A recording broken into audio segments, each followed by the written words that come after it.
So if you're using the column view on a Mac, this column size, by default, resets every time you open a new window.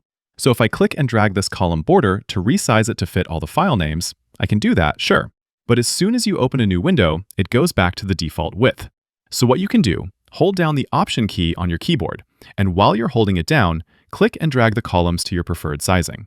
This will universally set the default size for all your columns. So now, when you open a new window, they'll all be the size you chose. Another quick way to resize is double-click that border line, and it'll resize that column to fit its content automatically. Or, if you hold down Option and double-click, it'll resize all the columns you currently have to fit the longest file names visible. That only works for your currently open window though. For whatever reason, Apple does not provide a native setting to make columns automatically live scale to match file name lengths as you browse or open new windows. So that's kinda annoying. Anyways, click that like button if this video helped you, and subscribe for more easy guides like this. Thanks all.